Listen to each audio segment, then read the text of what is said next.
What's up, guys? Welcome back to the channel. Thanks for tuning in. Today in this video, guys, we're going to be shedding some alpha on you guys with Levana. We got Mimi, Elan, and Johnathan here to bring on the alpha. What we got, guys, or guys and girls? Well, I think we got alpha. before we we're huge fans of we're big gamers, and we've been I've been mostly a console gamer most of my life, and then a lot of mobile casual games, and then I really the kind of stars aligned with GameFi and the opportunity to really take so much of my passion for gamification and then to be able to apply it to learning about crypto. And I know so many people that came into the world of crypto because of Axie Infinity initially, and then DeFi Kingdom. And I personally, have had the opportunity since I think going back to 2018-19 to meet the Axie team, and I remember when they first started working on Loom, which was one of the first instances of Plasma, and then later when they started building Ronin.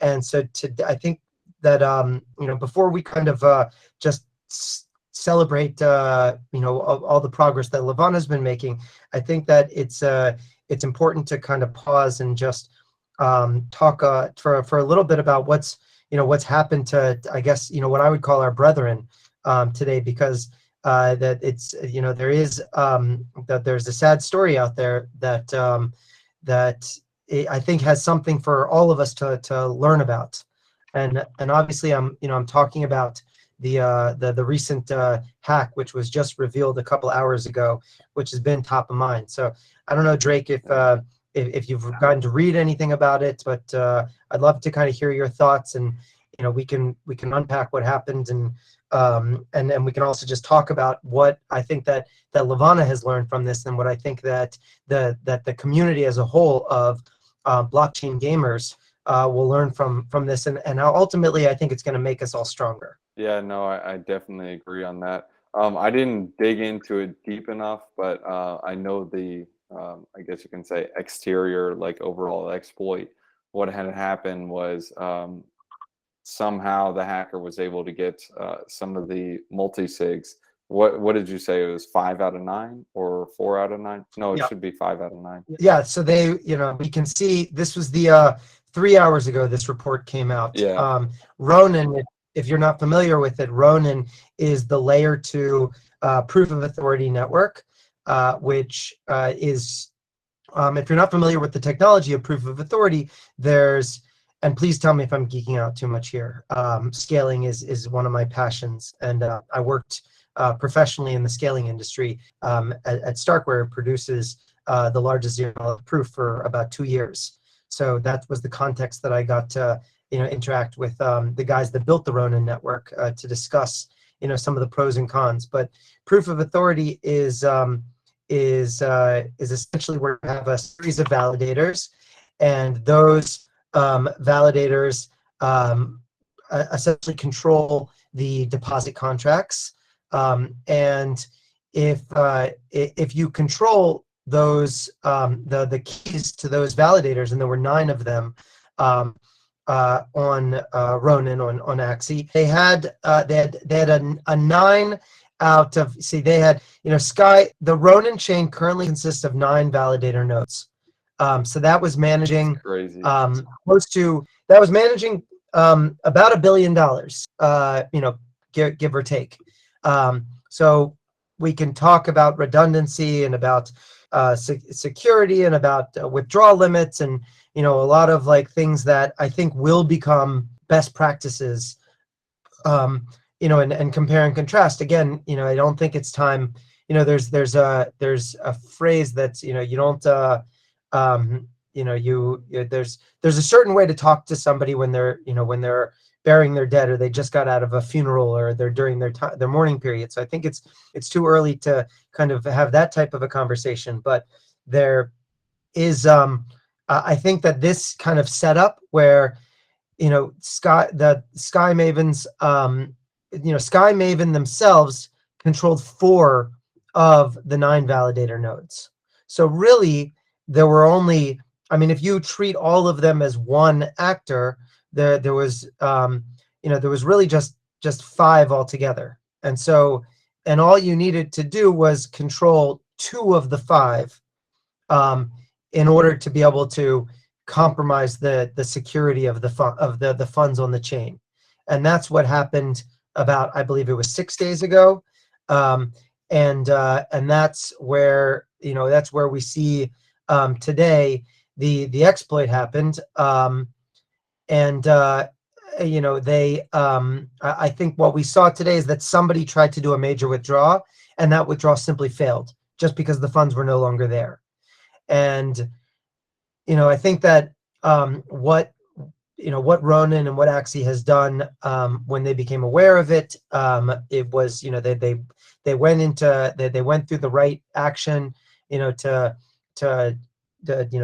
identify the wallet address to authorities, and to talk to exchanges and all the best practices when you have this type of a financial loss.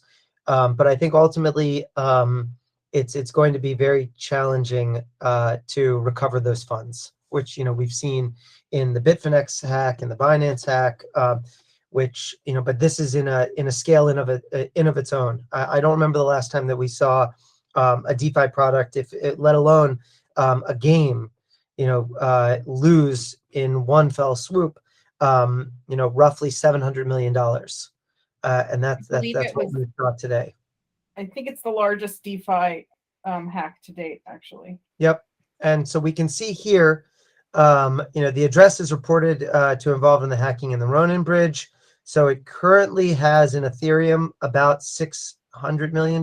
We see also the maturity of the community as a whole. Like I remember when I first got involved in Ethereum in 2018, really, I was a speculator on Ethereum prior to that, but really when I started building in the Ethereum space in 2018 and researching it, as to what can we do with Ethereum, the idea of having communities to just independently label things, like now this wallet is known as the Ronin Bridge exploiter, and if it trades, with NFTs,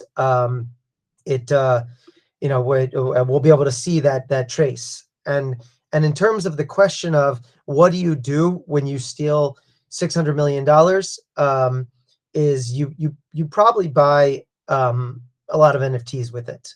That's the short end of it, is that I expect, my speculation is, and obviously none of us know the future, but if I had to guess, we're going to see some of the funds returned, some of the funds seized on centralized exchanges, and then some of the funds used on some type of zero knowledge proof layer 2 for privacy, and then possibly with whatever, I don't want to name names, and then we'll probably see some of them used to flip NFTs as a means of kind of cleaning the funds. But it's a sad day, and I think we're seeing about Axie Infinity is down about 7%, and so we'll just have to see how the market reacts to this, moving forward. Have you been rugged? Anybody else on the call here? I've been rugged more times than I care to mention. So these types of things are always, there's nothing to there's nothing to be happy about here, and I hope that again, as I said before, that we all kind of learn from this. Well, me personally, like rugged, I haven't been like fully rugged like that, but I have been hacked. I made a video on it. I just used it as like a teaching experience to stress the importance of using a hardware wallet. It wasn't specifically with private keys going away. It was more so I signed a malicious transaction. But anyways, I was just using a hot wallet, and it happened to be a Kepler. What was interesting, though, how I figured out it was just signing a malicious transaction, is I had funds on several different chains. but they only stole the Cosmos tokens. So I'm pretty sure it was just signing a malicious transaction. Now, having a Ledger hardware wallet can't do anything about that, but a Ledger hardware wallet does prevent against things like A, key loggers, and B, when you are interacting with these websites, just like this recent Google Chrome hack, if someone gets in, they're able to access your computer. And like even with Zoom meetings, sometimes people can get into your computer that way, but they can't physically sign the transaction. They can sign it on your computer. So if you have a MetaMask or a Kepler without a hardware wallet, they can simply just sign the transaction. That's it. But with a hardware wallet, they have to click the buttons physically. They also have other things like the, I think it's called the Keep Key or something like that, where it has to go by your fingerprint. But I just prefer using a Ledger. I mean, I love the Ledger. I've had, I've had ledgers that now have lasted 5 years, which is, I think, really impressive. And for a tiny little device, and they come out with new ones. They've got ones with Bluetooth on them now. They've got ones with more advanced screens and more memory. But I'm just kind of old school, and I just like the simplicity of the original Nano S, and knowing that if the thing's not plugged in, it's got no battery, it's got no antennas. It's just a simple little device, and I guess I'm just more of a simple guy. But it's my my hardware wallet of choice. And that's not an endorsement. And I've gotten a chance to meet the team. They're French. Very nice people. And it's affordable, so you can even like get a 3-pack. Store it at just to toss one at your folks' house, and you don't even need to tell them how to use it. It's just good to have. But security is scary. So what about you, Beach or Elon?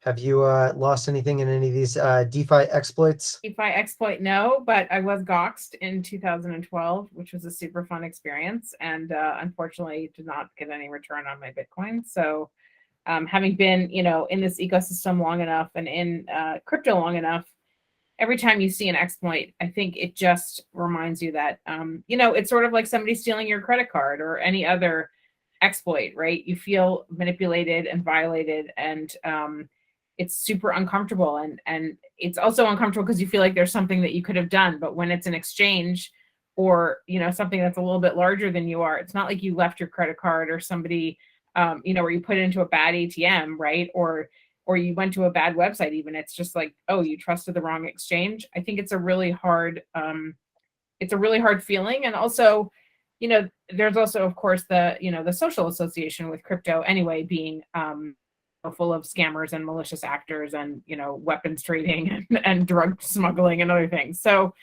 I think we all just have to, I was looking the other day, if you look at Anchor Protocol, like if you Google Anchor Protocol, you'll see a whole bunch of fake websites, right, that come up first on Google ads. And so you have to think to yourself, who is so mean that they would go and create Google ads for a fake website to try to steal people's money? Like, that is another level of just evil, where you feel like, wow, they've really thought this out and done SEO to try to route people away from Anchor. I have to, and I don't want to come overly, preachy on this, but it's such a strong part of a life view, is that if you believe that the reality that we are living in is not the all-encompassing reality that exists, and if you believe in things like karma or a world to come or a reincarnation or any of these concepts that can help explain how bad things happen to good people, then it's just so much of it just becomes nonsensical. It's like, and I got hit by this BZX hack. This was probably, this was one of the first ones. I think they had 2 in 1 month. And I was also hit in the Badger DAO hack. I was not in the Cream or Vulcan. Was hit in the Compound. Wow. Yeah, was not in So Wormhole. basically, wherever you are, we should stay away. Yeah, exactly. And I was not hitting Poly either. But so I believe that this is now, I think you're right, Beach, that this is now the largest single hack event that is in DeFi and definitely in GameFi. So if you believe in a world to come, or you believe in justice that spans beyond multiple lifetimes, then it's very hard to understand how or why people would take that mindset to make fake websites or to steal. And personally, I feel that just given the way that the hack occurred, that it's that 4 of the Sky Mavis validators were exploited. The private keys were stolen. And one axie DAO is that whoever did this probably sat and hung out with the team, and that they know them, and then they've shared beers with them, and cried on their shoulder, and that it's I hate to think of it, but that is that is that human aspect. And this is kind of what you're saying, Drake, is that that the weakest point is usually me, is usually bad decisions that I make. Yeah. And so it's a sad day for the industry. But I guess with your guys' permission, we do have some good news in the industry today, and that's Terra is at its all-time highs, and it's just been amazing to be building on Terra, and to really have the Levana has so many firsts. We're really the first GameFi to launch on Terra, first gamified NFT launch, first evolutionary NFTs on Terra, largest NFT drop, largest NFT community, most active Discord. There's that's Levana. Part of why we chose our name, Levana, is a Semitic word which means Luna. And so part of what we found in the humor of it, or playfulness, is that to create we wanted to create a product that was intimately tied with the Terra ecosystem, and that was way back at the price of I think around $3 for Luna. So it's just been amazing to see how the community has grown, and there's just a lot of of overlap with Harmony One. Is that Harmony One ran on a Terra, and so and Jewel as well, is that they both just grew significantly over the same time period. So it's just been amazing to kind of watch this, and then to have that firepower and have that influx of new community members that comes when you have this type of growth. It's just been amazing to see it, and the underlying principle as to why Terra is so powerful, and the overlap between and creating really the Bitcoin standard in a very real way through Terra, and it's amazing to participate in, and then to be able to just lend our brain power and our thought process, and our views to actually be an active voice in the Terra community. Has just been such an honor. It's awesome to have you guys here. It's actually an honor to have you guys. What you guys are creating is actually setting an entirely different standard for NFTs, instead of just like all kinds of garbage. It's actually something that means something. That's what we're trying, and I think that we're right now. I think the NFT market as a whole is somewhat in a is probably approaching a bottom. I think that's a nice way to put it.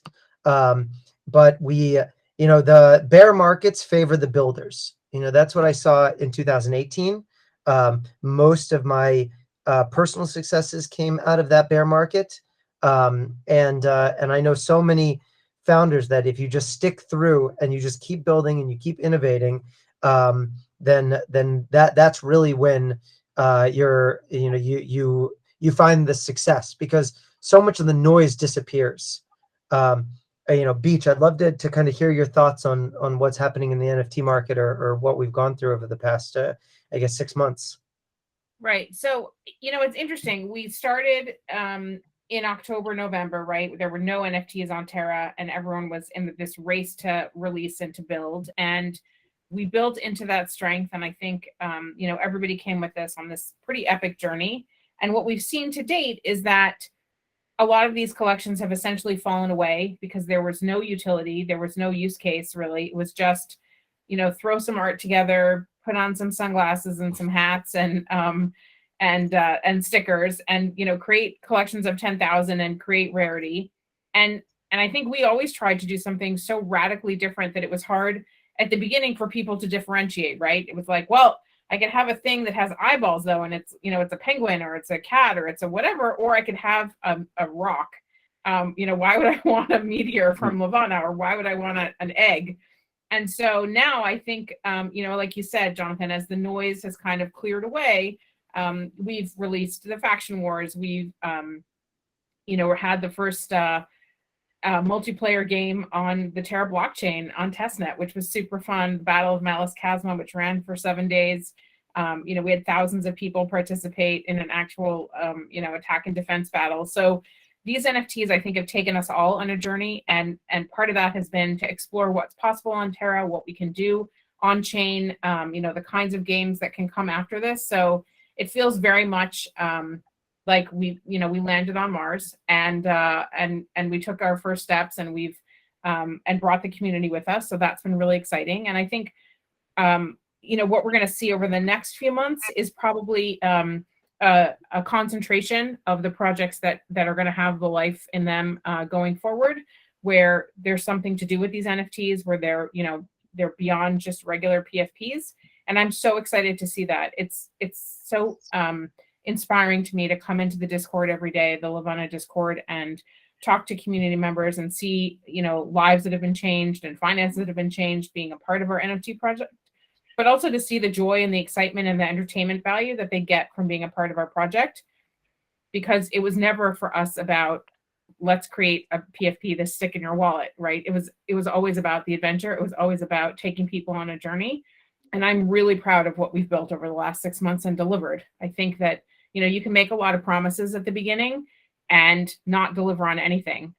Or you can make not so many promises and over deliver. And I feel like, I hope that we've done that. I think we've tried to do that. That was always our intention. And so, sometimes people get mad at us and say, well, why can't you give me an exact date? Or why can't you, give me a list of all the things you're going to do? Because we like to underpromise and overdeliver. And I hope that we've done that. I wanted to share this. This is a short clip, which we're going to be publishing on Twitter and in some future articles that kind of outlines the basic principle and thought process, that we're bringing to what we call as DeFi tainment, which is kind of a hybrid between the entertainment sector of NFTs and GameFi, and then decentralized finance, which we believe has a high level of synergy in the market. And that's why there's been so much success with with like the decentralized exchange on the Ronin market, which powers Axie Infinity, and with the NFTs in DeFi Kingdom, and the traders and the farming. So this is a little bit, I'd love to hear Drake your thoughts on the philosophy here, but we'll take a minute, and then we'll listen to our lovely narrator explain it. The traditional DeFi model was to appeal to a narrow market of savvy Web3 users, enticing them with astronomically high farming rewards. Nobody cares whether or not people want to use the products, everybody just jumps in because of high APYs. Once the initial honeymoon phase ends, then people just dump onto the AMM. This is where Levana is completely different. Our token economic model is called DeFi tainment. We build into the front end an experience which is entertaining, which is fun, and which can attract a wider market of fresh new users to DeFi. We're building a world of NFTs, games, and lore. The same way that Candy Crush or Clash of Clans have these captive audiences because the games provide an engaging experience, will attract and retain users through DeFi wrapped in an entertaining experience. With DeFi tainment, users can actually keep their tokens within the ecosystem. This symbiotic relationship between the core DeFi protocol and the NFTs and gaming experience built on top of it creates a closed-loop system, which avoids the pump and dump and creates long-term value for the protocol.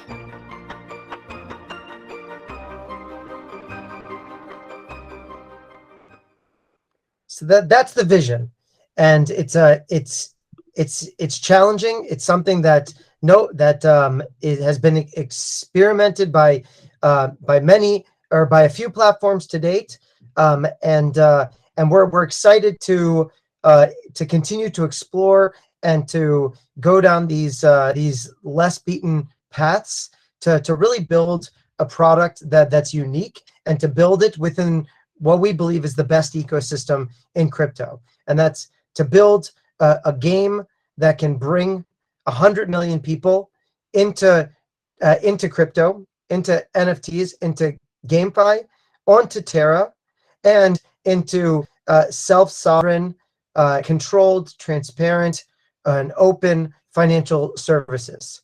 And that's the vision. And to make it fun, and to do it with some amazing artwork, which we'd love to show you in a little bit. But I'd love to hear your feedback on the high level philosophy. Yeah, no, that's actually really important to have a GameFi type of ecosystem. I do love your guys' NFTs. They literally are the sauce. It's pretty good. But the higher level on the GameFi, it creates a sustainability model for these tokens, because I kind of phrase it like entertainment. Entertainment creates this sustainability model, because normally, like when you go to a movie, or pay to consume something like visually or listening, like audio, you pay for that. But what did you get out of it? All you got was an experience. That's it. However, that creates and feeds the sustainability model, because you're willing to give up money just for that experience. It's almost like you can look at food like a Ponzi. The reason why food is just doing what it does is because we just continually have to eat. There's nothing we can do about it. And the Ponzi can keep going, man. It's awesome. But that's how Yeah, they these say games... a chicken is a scam just for by a group of conspiratorial eggs to create more eggs. They dude. so it is Dude, they're the there's biggest always Ponzi a scheme. challenge. Yep. Yeah. But Beach, we have some great artwork here. I'd love if you could just help explain what we're looking at. We've got a few different things that you sent before the call. One of which is we just dropped a game. Can you explain to the listeners that might not be familiar with the Levana.games and what we've created, and even the faction war itself? What has Levana done to date in the GameFi space? Absolutely. Well, we've done very little. We've released nothing. It's been super boring. No, I'm kidding. So we have been so hard at work. Our teams in Levana every day they grind hard to make sure that the community has new things to do, different things to do. We have, I feel like, really gone from one end to the other, trying to figure out where the community is, where they want to be. And I think the most important part for us was, how can we educate people at the same time that we entertain them? And so part of the strategy, or a big part of the strategy, was, well, what are the elements of Terra and of DeFi and of blockchain that people might not be familiar with? And being in the Discord, we have 10,700 pretty active users. Our Discord is packed every day. We have an average of 250 new messages, I think. And so we wanted to figure out what level of skills people had and what they weren't familiar with. So one of the things we looked at was testnet versus mainnet, using UST, going to the faucet. How comfortable are people making transactions? Not so comfortable, we found out, which was somewhat surprising. The majority of the community had recently onboarded to Terra. Again, you've seen the growth in the ecosystem, right? And so we wanted to see, well, how can we expose people in comfortable ways? And using testnet was one of those ways that we realized that we could get people comfortable with transactions, looking up transaction IDs, you know, going to the Finder and learning more about, you know, what happens in history, what happens on the blockchain, how do people stuff the blockchain and make it impossible for transactions to happen. And so by playing the very first testnet game ever, which was called Dragon Cards, where we had 4,000 people essentially that were given dragon cards and then played dragon cards with one another, we enabled this this environment using a tool called the Faction Wars, where we divided the community into 4 different factions. So you could either choose the faction that you were divided into, or you could trade your talisman for the faction for a different one, or buy one off the secondary market. So these factions have identities, they have personalities, they have history and lore behind them. And so people have really leaned into and become part of these factions. You know, they LARP for them, they tweet for them, they go to battle for them, you know, they defend territories for them, etc. And so we've taken that, you know, that community of Levana supporters who I think are, you know, are gamers, are geeks, are sci-fi lovers, and we've transformed, I think, the community into people that are very experienced now and comfortable on testnet, on mainnet, and the Terra ecosystem by using gamification and by using these games that we've developed. So Salim's Adventure was our first very hard side scroller, although I'm sure if Johnathan was to play it now, he could talk and play at the same time. So for some people, it was very hard. For me, it was very hard.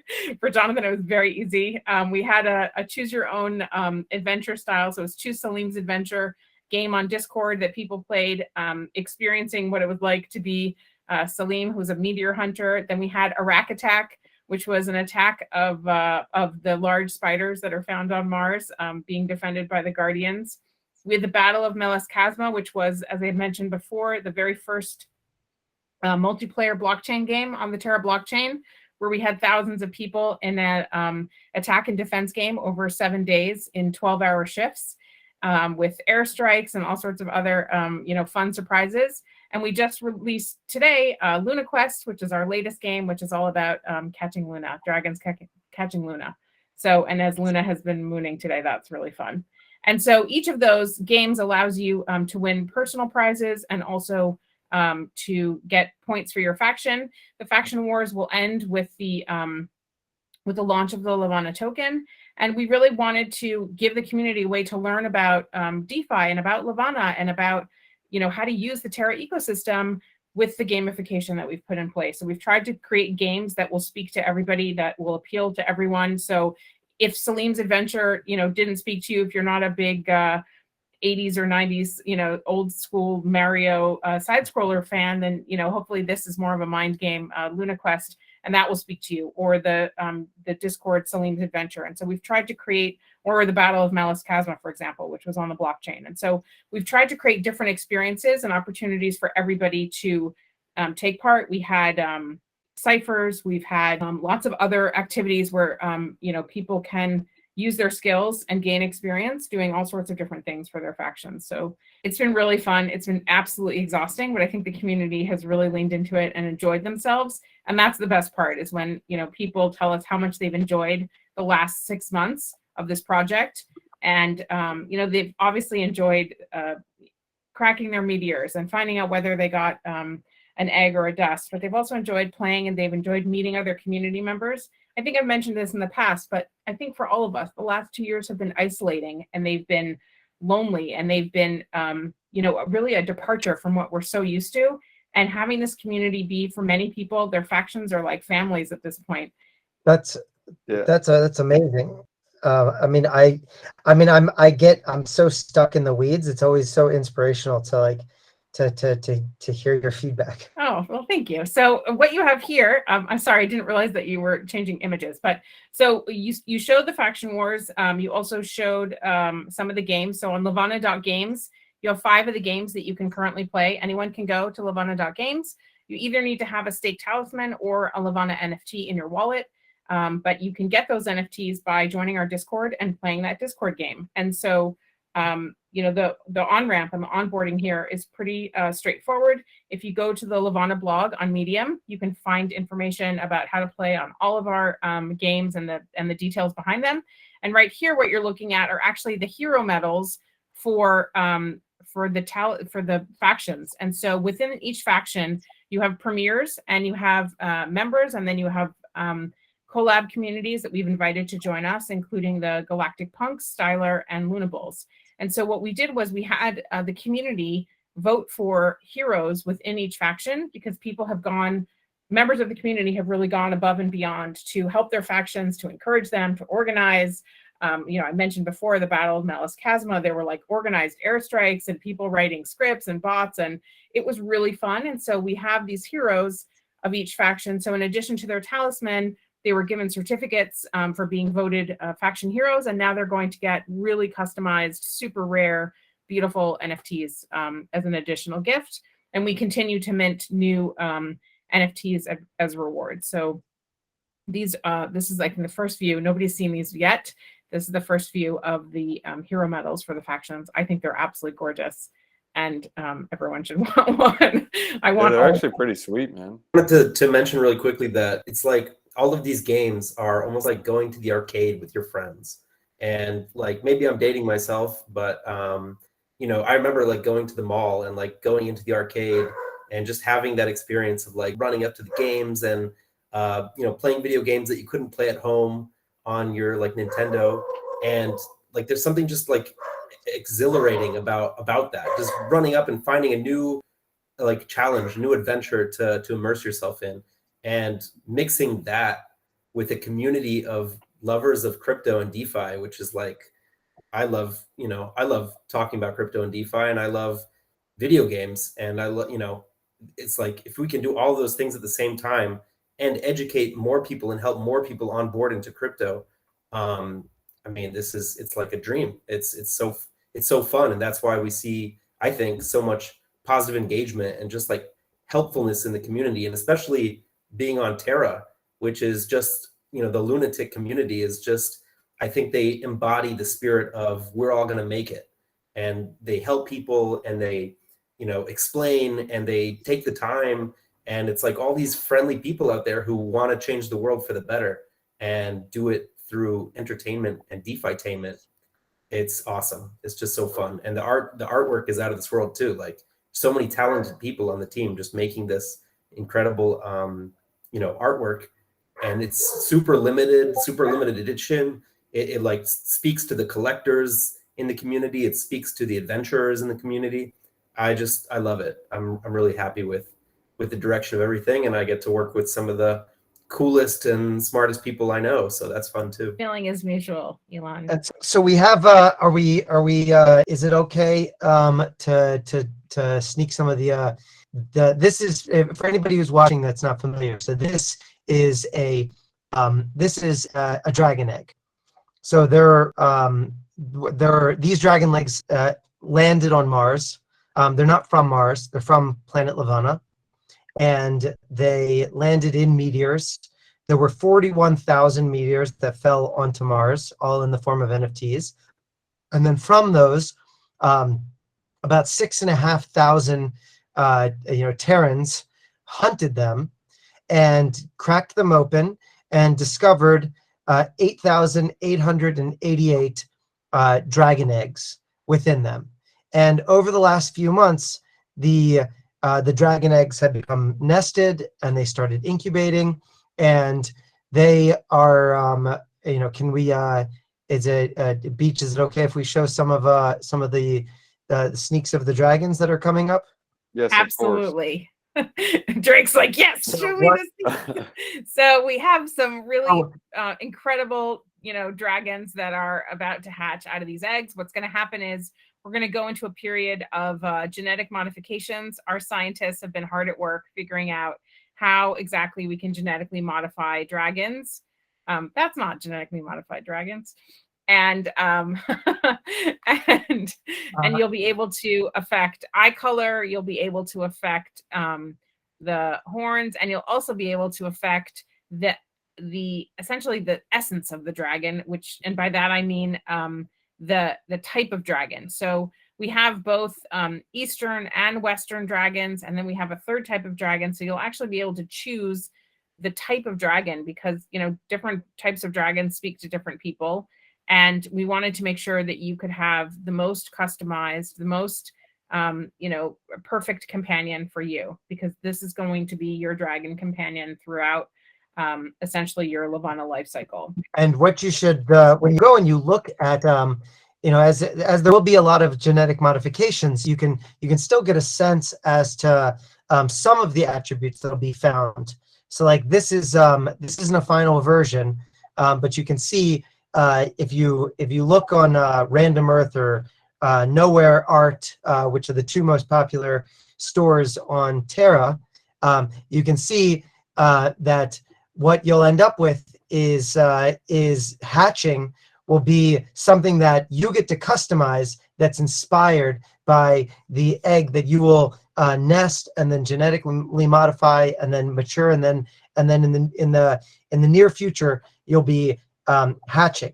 So it's really exciting even to just browse the eggs in the market to try and imagine what in what ways you'll be able to customize it, and in what ways the artist and the group of artists that are creating it, because it's no easy feat to create 3 different sets of dragons. You know, it's I mean, it's a unique project, because in many cases with PFPs, you know, you make like maybe 5 or 6 different layers and then you customize them, but the scope and breadth to be able to that was required for Levana to be able to take an egg like this and then make a dragon, and then make it that you can pick the horns, or you can pick the eyes, you can pick all different types of things, really means that it wasn't about creating 9,000 roughly dragons. It was like creating 100,000 dragons, and then allowing for the customers, or the breeders really, to decide which ones which ones that they want to actually come to market. And so it is it's really exciting to see just not only the different tiers and how the different, we've got common and we've got rare and we've got ancient and we've got legendary, and then even if you customize them, you don't need to, if you have a higher quality tier of dragon, that's going to be reflected in the visuals and in the gamification, in the features that are coming out. Beach, you want to talk a little bit about some of the gamification? And we have here, I know that there was a lot of time, and I think we're about halfway through the game design document, but what are we looking at here? So here we're looking at, we've talked about how these those baby dragons eventually obviously will get trained and will mature into full adult dragons. And we have, we've planned all the games that we've been playing to date. And by games, I mean, starting with the meteor shower, that was a game. We may have another NFT experience like the meteor shower, like a bigger NFT mint. But all those games that we've been playing, and then we have the big game, like a capital G game that we're planning for. So that will be, and we're in the design phase right now. And so what we're doing is creating the structures and the environments and the worlds for each of the factions that they'll be, defending and attacking from. And so we're working. We have an entire team essentially dedicated to this. To this process, and so what you're seeing here is like the council structures, and then the guardian structures. Just if you can imagine, you as like your avatar, and then your dragon. You'll be adventuring in these lands that we're creating for you now in this experience. So that was not the image I thought you were going to bring up, but that's awesome. So this is the Guardian. These are some of the Guardian military complexes. You get to control the screen share. I'm just here trying to the problem is that we've got so much visuals. We have so much content at this point. But I'm just so excited to bring this, for us to bring this world to life. And, the story that, Johnathan, that you really started and has brought all of us here, right? Is when you think about the dragons and you think about crypto, and we think about how do we explain crypto? How do we explain the crypto markets to people? And so when you do that via stories and via visual art and the storytelling, This is our comic. It's the prologue, actually. And so I just think that, our art is telling a totally different story and than any other That's project. what I was going to say. I want to make a comment on that. I mean, whoever is drawing this art is actually really good. Like, if you go back to that the other slides you guys were on, the previous one, I don't even know what to The call game it, but design. the different Mhm. yeah, that's really good. I don't know how you guys are able to even digitally sketch that. It's almost like an artist sketched this on a painting and then you guys like took a picture of it. I don't know. I can't even describe it. It's awesome. So Yeah, we it's will. really amazing to get to work with such amazing professionals. It's really good, man. Props to whoever's doing it. So I can't wait to bring these structures and these worlds to life for everyone. I think that, first of all, the team is so talented and really, gifted creators and Imagineers, and the worlds and the experiences that they're creating, from the very first Meteor until now. I hope that, as Johnathan was saying, you look at a collection and it's 10,000 things, and with all my love for pudgy penguins, like, how long did that take to draw? A few hours. Like, I think that the eyes on these dragons, each one is taking multiple hours. And so I hope that people can see the love and the care and the attention to detail and the thought that goes behind making sure that the dragons have tear ducts, and that there's a little bit of fur and or hair, and that the scales are exactly proportioned, and that anatomically they're correct, because for us this is absolutely a passion and a labor of love, and every single piece of art that's produced is with a lot of love and care and devotion, to making sure that we're telling the story correctly and that people can understand like the love and the wonder and come along with us for the journey. We never want anyone to feel like, oh, well, I don't, story doesn't make sense, or, you miss something. Oh, that's awesome, man. You can definitely see that in you guys' work. We don't want these to just be static creatures. We want these to be, creatures that have a life to them, that you can develop a relationship, that, become, your connection to the Levana protocol. And that's why there's so much, like Beach said, with the fur and the skin. I mean, it's if you can see the underlying bone structure that was originally designed so that the skin could actually move on top of it, and that the jaw would be able to function, and there'd be able to be different facial expressions. So it's just, we're trying to do something that's just never been done in the NFT space before. Another first sneak. Some of these critters. So dragons. What are we looking at here? Yeah, dragons get hungry, and there are dragon snacks. They do love Luna, but it's not always available. And crunchy snacks. Crunchy. There are other creatures. Not crispy. There are other creatures on Mars, and dragons need their protein. So we will be introducing dragon snacks, as we call them, these bugs and other creatures. So be expecting. This is some early art, but be expecting to see these soon. And what we never have wanted to do is make NFTs, right, like anyone else. And so these NFTs will also be totally different in their format. Let's just say like that. I can't really say much more right now, but this will be another first on the Terra blockchain, and I'm excited to see how the community responds, and what kind of bugs people like, and what people consider to be the rarest of them all. So this is going to be really fun. You just imagine eating like a handful of these snacks, just a snack full of handful. I would my honeymoon. Dude, I'm just imagining it. I'm imagining it like Scooby snacks, like the little box of Scooby snacks in the cartoon. That's what I'm thinking of, man. I'm just saying that not all of them are. Some of them are poisonous. So. Oh, geez. Okay. Yeah, unless you're a dragon. I remember being on this. I had my wife and I had our honeymoon in Thailand. This was back in 2013, something around there, a while ago. And we, I remember seeing the street vendor and going over and being like, "Oh, what's that?"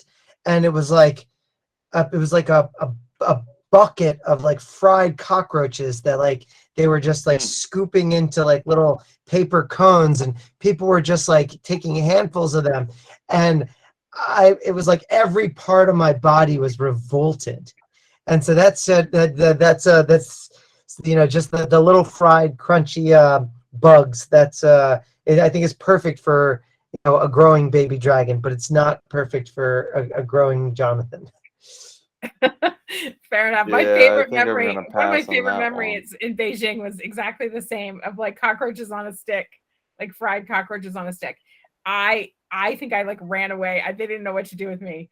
So I'm also not a big fried cockroach eater. It's not my thing. But for some people, it's a delicacy. Get your protein where you can. So yeah. So anyway, that's Dragon Snacks. And there's lots more surprises coming. We just wanted to give a sneak peek today. So that is in the blog that we released today. So you'll be seeing more of those soon. So let's see. We've shown you, dragons, the game art, the Dragon Snacks, the hero medals. Jake, you totally you cleaned up today in terms of sneak peeks. So when the community is like, when dragons, I just want to be clear. If we were making something that was a quick, slap some stuff onto a one model and call it a day, obviously we would have released that already, but that's not what's involved here. It's actual sculpting. And so, and we do want them to be perfect. And we want the community to have dragons that they, one day can 3D print.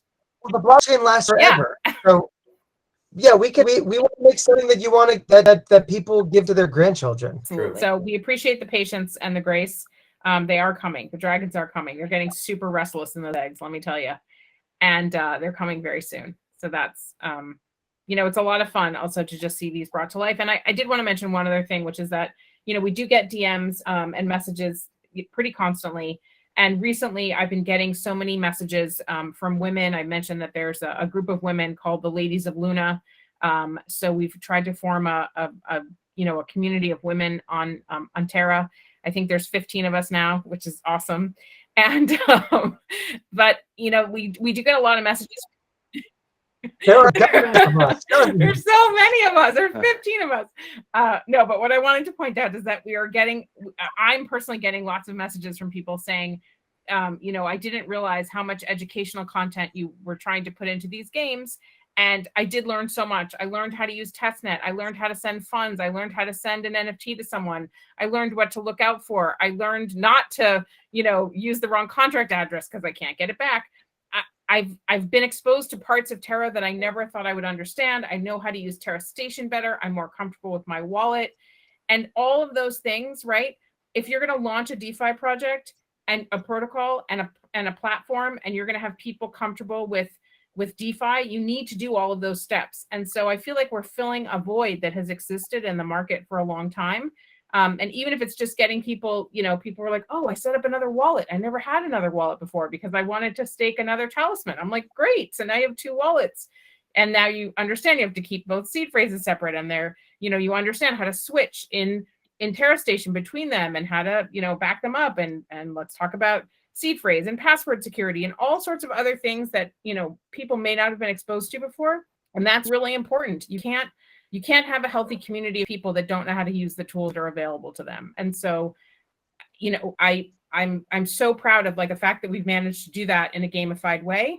But I encourage people, to come into the community to help others and also to learn as you go. So that way you don't get wrecked and you don't get taken advantage of. And you recognize the things that might be suspicious or seem confusing, and you ask questions, right? That's what we're all here for.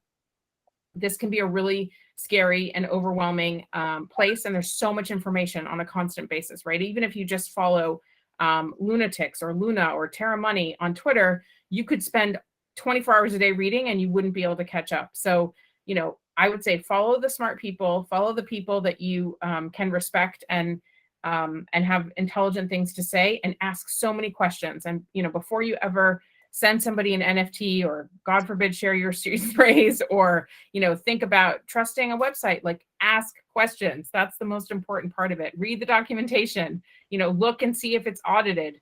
Those are all things that, we take for granted, right? I think Johnathan can speak to this, but every contract that we're writing, we're getting audited, and we're spending the time and the money to do that.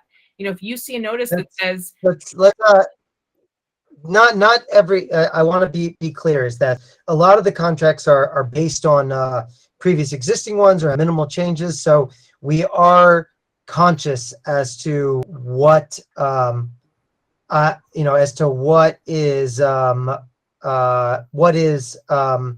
audited and what is not audited. So it's not every single one, but it's very close to that. Yeah, but it's important, to know when you're on a site, like, are they making claims like this has not been audited? So just be protective of yourself. We want you to have fun here, and we want you to experience things, but we also want everyone to be safe. I wanted to show one other sneak peek, which is really just seeing or understanding kind of like the process that we go through. Is that there's a whole production studio behind this. Is that that comic book that we saw there, it initially starts out as a script, and then we've got half a dozen eyes that are going over this, and then that turns into to high level sketches and storyboards, and there's just so much. It's so much fun, everything that is produced, and then to be able to see the final versions of it is just such a rewarding process. And then when we see people receive it with such positive feedback, that's really where that's where I get the most reward out of it, is just seeing people love the world that we've created. And and then just seeing like the community has been building a fandom page out of the whole project, and it is I think here we've got I don't know how many pages are here. We've got 21 pages that goes over the factions, and Zahava, who's the heroine of the story. My internet is a little junky where I am right now, but seeing the main characters outlined, and then the history of the Luna orbs and the magic of crafting, and like really seeing all of this broken down in terms of the video content that we've created, the animations, the 3D artwork, and then all tying it back into the gamified DeFi protocol, is just, I think that this is the path to doing something that has never been done before, and really has a high chance of success. So if you are watching this and you do want to learn more about it, the best place to learn about Levana is is on our Medium, on our blog, from our website, from our fandom, from our Twitter and our Discord and our Telegram. We're every place that you want to be. Just a quick question on the community in general. I know this is kind of a weird question, but I wonder, are you guys going to have any like real life meetups, like IRL? Yes, we're having a real life meetup. We're hosting. I was invited to speak, to be a keynote speaker at the Terra event, which is happening during Consensus in Austin. So it's July. The date escapes me, but if you look, it's in June. So whenever it is, so don't come in July because you'll have missed it. When is it? June 9th and 10th. June 9th and 10th. So I'll be a keynote speaker at the Terra event happening during Consensus in Austin, and we will be hosting a Faction War laser tag event. So if you come out to Austin and you want to meet up with some other lunatics and some of the Levana team, you want to get some free swag, and you want to come and come to our, we're making it, it's like it's the cheesy bar mitzvah. It'll be, if you want to come for some pizza and soda and laser tag, we're your guys and girls. And ladies, yes. And there's cookies. How could you forget my cookies? And there will be cookies. Famous cookies. Yeah. Crunchy, crispy cookies. With no dragon snacks, I promise. There we go. Dragon snacks. Yeah, now that I kind of figured out what dragon snacks are, You're not eating them I'm not so either. interested. Not, I'm not so interested. much. I'm no longer interested in They're that for subject. dragons. You wouldn't eat your dog food or your cat food. Right. Maybe. Dude, okay, look, I've had those Scooby snacks before, like the kid version, like where it was actually made good. Those are really good. But then when I got older and I realized Scooby snacks were just dog biscuits. So yeah, that's what I was gonna mention and ask you guys. You guys gonna go to Bitcoin Miami? So unfortunately, we won't. We're just gearing up to the launch of our DeFi product, which is a perpetual swap on Terra. And so we're in crunch mode right now. We're actually please God, a few days away from launching on testnet, and then we'll be rapidly approaching to mainnet, and then that will be a long line with our token launch, which we'll be announcing shortly when the date for the token launch is going to be, and there will be to ways to farm the token. So we're excited to get people around the table for that. And then the APYs might not be as high as some of the things you'll find on Binance Smart Chain or some other chains, but we think that there still will be some really compelling reasons to get involved with the community early on. And there are dragons, of course. And but we will be passing on Bitcoin Miami there. We'll have a lot of friends, and we're huge fans of Bitcoin. And really Terra has bet the farm on Bitcoin, so to speak, with some of the recent purchases. We committed to a purchase of $10 billion worth of Bitcoin, which is definitely a first for me. I've never purchased $10 billion of Bitcoin before. So just excited to see, to see UST really represent the Bitcoin standard, which is really what that book, the Bitcoin Standard, is really what it got me like aggressively down the rabbit hole and made me really devote my life to to freedom, because I think that that's what we're creating here, is where we're creating financial freedom for a global a global community. I know, +1 to that. That's awesome.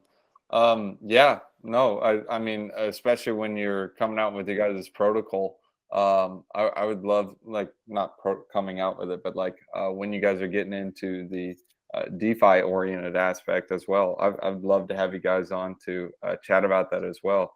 All the people watching the channel are definitely Levana fanboys and girls. So awesome. Well, thank you. I apologize. I'm 15 minutes late for my my next call. So I have to jump off. I don't know if there were other questions or there was other things that Elan or Beach wanted to share. But I'm glad that we got to share so much alpha. It's always a pleasure. Drake, we've got so much in common and so many shared views on the space and on life in general. And you always have such positive energy. So I've got a lot to learn from you. I appreciate that, but I don't know if you can learn from me. I'd rather learn from others. But I'm humbled by that. I appreciate the kind words, sir. I certainly learn from your channel, Drake. I really like watching your episodes, and I look forward to them when they come out. So keep it up. Will do, sir. I appreciate it. Yeah, Yes. thank you. It's always it's nice to come on to episodes where that there's kindness and grace and just like Johnathan said, a positive attitude and a positive outlook and appreciation of what we're trying to build. So thank you. Please, yeah, I'll do the best I can on mine, and especially if I can shed light onto the protocols that actually need it and that are actually doing something. You can't see me, but I'm giving the air quotes of doing something. You guys are doing something great. I'm looking forward to this, and I'm looking forward to the journey. I appreciate you guys jumping on, and I appreciate the opportunity, guys. Could I bother you Thank for you, a Proverbs quote? Oh yeah, dude. We always close it with the wisdom one-liners. Always. We're in Proverbs chapter 16, verses 18. This one's pretty sweet. Pride goes before destruction, and a haughty spirit before a fall. If you guys don't know what haughty means, that just means like puffed up, or like, oh, I'm the best, I'm the coolest. Just like hubristic, gloating. Yeah. You don't want to be that. Yeah. Once you gloat, that's when it's going to be wreckage. So keep that in mind. Stay humble. Stay humble. That's how it rolls. Humble yourself or quickly be humbled. Oh yeah. Thank you so much. That, Guys, Great. thanks for jumping on. amazing. I appreciate All right, you thank guys, you so guys much. coming on. See you And, guys soon. And I look forward to the next, the next show. Take 10-4. care. Bye, See guys. you guys.